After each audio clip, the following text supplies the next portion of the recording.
friends. Today we will see the architecture of the database.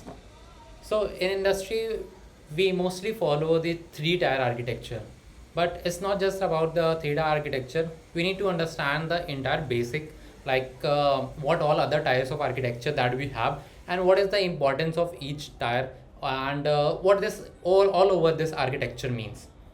So let's write it here.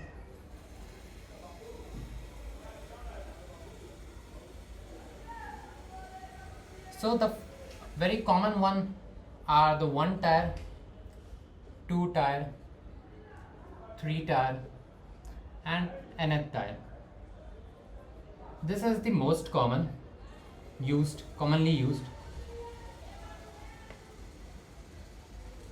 So when I say, so let's take one by one, and this will be very small topic. So I'll quickly see that what all this mm,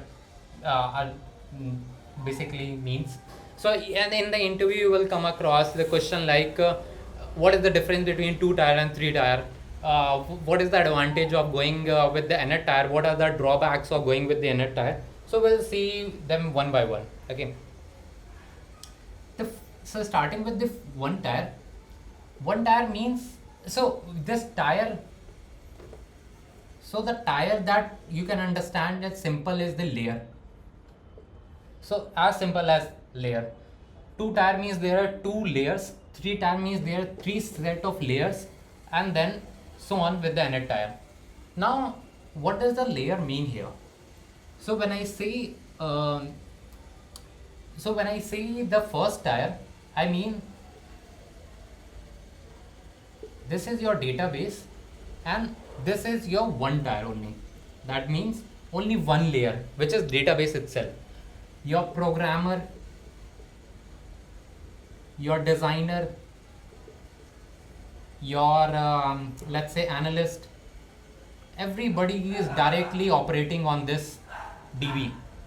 There is nothing as such a UI, a portal or system or anything which is in between acting as a separate layer, but all of these people are working directly on the database. So a DBA, database administrator, will provide respective read write access to these same. So if I just summarize, the one tier is firstly that we are directly operating on DB. The second is that there is no basically no UI for any, I would say, delta, for any changes. There is no as such UI. Now let's see what additional is added in the two tier. In the two tier, you'll be having one database. Also, you will be having one second. So this is your first tier. This is your second tier. That means second layer basically. So this will be your UI, where you will be providing that, hey, I want to make changes. So I'll provide, so let's say there is a table, there is a data. So let's say my table is of students, and there I am having the detail of ID, name, age. So what I will do is, I will say there must be entry of 1, 2, 3, A, B, C, let's say 20, 21, 22. So here I'll say that, hey, enter the ID, enter the basically age that you want to update, and here will be an update button. So here I'll say that, hey, update A, age to be 30, and once I click on update, it goes and ID is 1, go and update my age of first ID to 30. So this is two tier. That means the basically this is something which programmer or the designer or analyst, these are directly working on this particular UI. They are not going and playing with the database at the first place. They are actually working on this, means they are making use of this UI to make changes to the actual database. That means your DB is relatively safe and nobody is directly going and manipulating on that part. So this is around the 2-tier. So just to summarize, you have a UI to handle Delta. Along with that, all the your programming designer or analyst is directly making use of that UI to make the changes. Nobody is going to directly make the changes, which in short means your DB is independent. Okay. Now comes the very famous, which I was telling, around the 3-tier. 3-tier means, now you can imagine, so far from first and second tier you can understand that what is coming in the 3rd tier. 3rd tier is simple, that you will be having one database DB, you will be having one server or okay, for now understand it as only as servers, and here you will be having the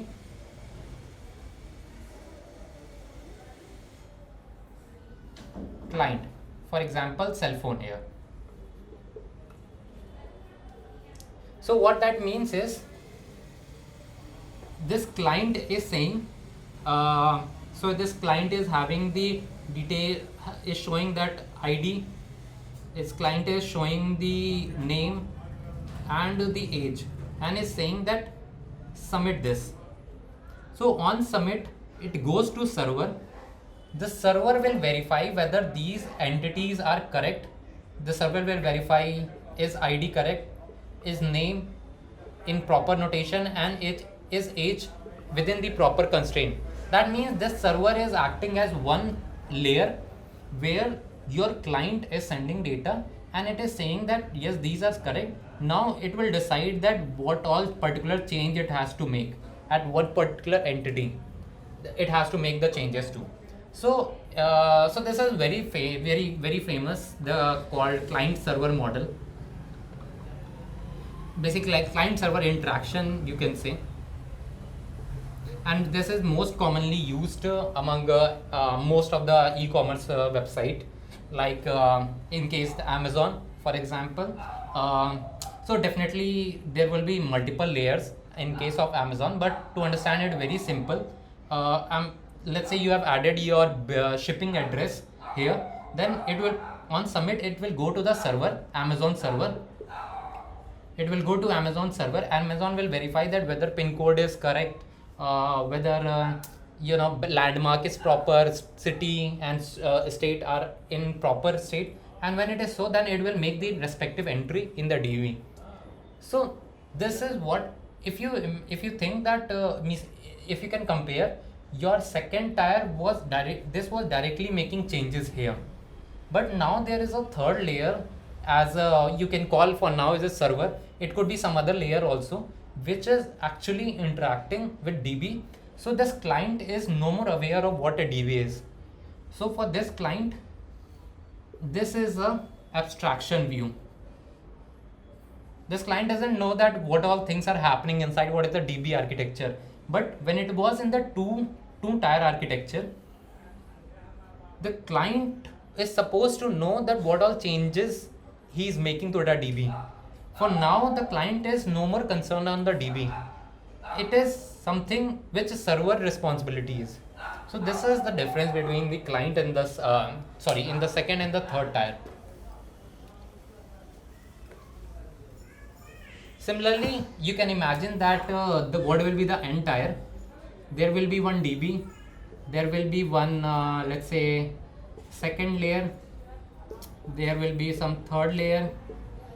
There will be fourth layer maybe, and so, and then there will be some client.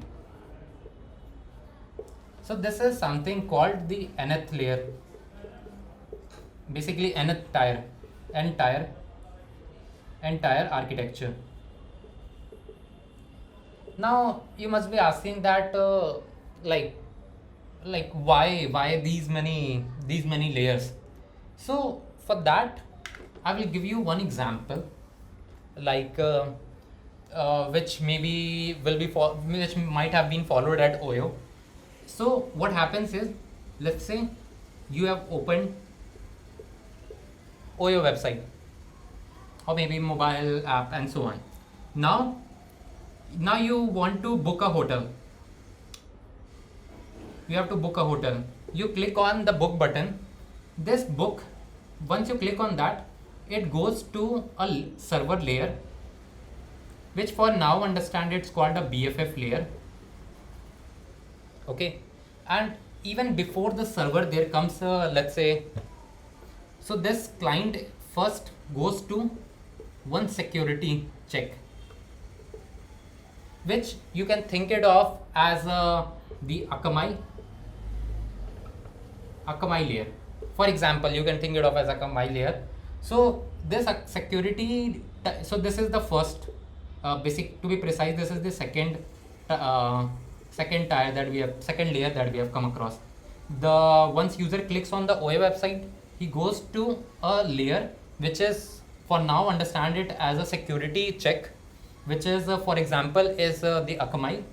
When Akamai will give a go ahead, it will go to the uh, basically routing server. What does a routing server means? Like an Nginx. If you know about Nginx, if you know about Akamai, that's okay. If you don't know, that's simple. That what this routing server is doing is, it is having just simple if else written.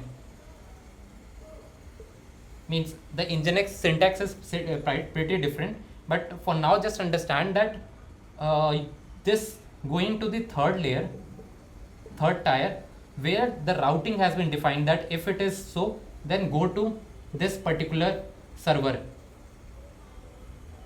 If it is in this, then go to this particular server. If it is in this, then go to this particular server. So now we are at fourth tier. So I'm just giving you one example that why exactly we are having so many tiers of so many layers, just to add security and also to improve the performance also at some places. When I say performance, that means, let's say a user is in US and your entire database is in India. For example, the data center that you are referring is in India, for example. By the way, the opposite mostly happens. Your data center is in US and you are trying to access from India. So what happens is, the US user should be referred to the US data center to get a quick access. So here we can even make a get a IP check and route it to the US data center. If it is India, then we will route it to the India center. So that's why different tiers comes, where each layer should be independent of what is going on ahead. Its work is only to check the whether from security perspective the IP is correct or the other parameters are okay or not. Now the server is pretty much the same, that we have told that it will check that whether ID is correct, name is correct, age is correct.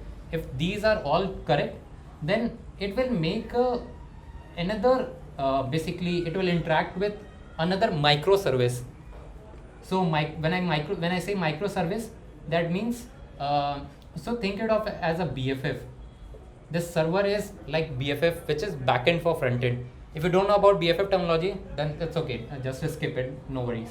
If somebody knows, then think it of as this server is acting as a BFF. So after this server, which fourth tier, it goes to the fifth tier, which is verifying. Means this is again verifying all the checks.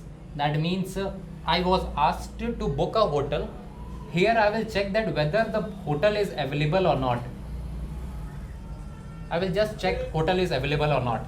If these are available, then I will make the respective in the sixth tier.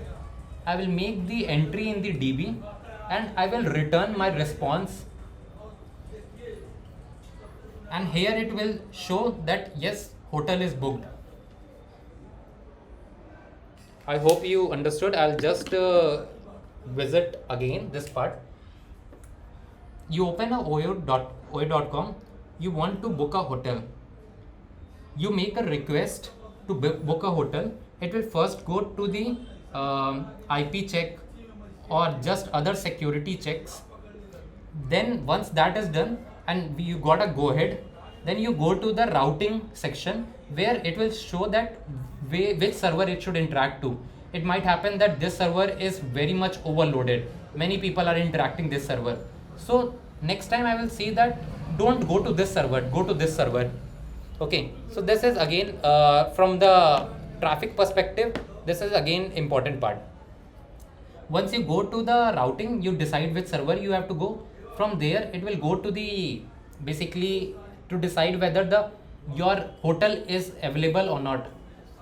So there will be one layer for this also to check that whether hotel is available. If it is available, make a DB entry and just return back the response that yes, the hotel has been booked, and so you will show. So this was the overall architecture that I meant. The first tier, the second tier, the third tier, and the fourth, the nth tier, and the third tier being the commonly used, which is the client server basically model. And yeah, so this nth tier is something of this format. But again, the drawback is with the increased number of layers and check increases the overall time of the DB entry. If you remember, in the third tier, we had a simple client, we had a server, and we had the DB. So any changes requested by the client verified by server was directly made in the DB. Now we have many tiers like security, routing, and the server, the availability, then DB. So this extra number of layers is causing the overall increase in the time for the hotel to be booked. That means for the any client request. So this was all about the architecture, and next class we will see around the models part. Thank you.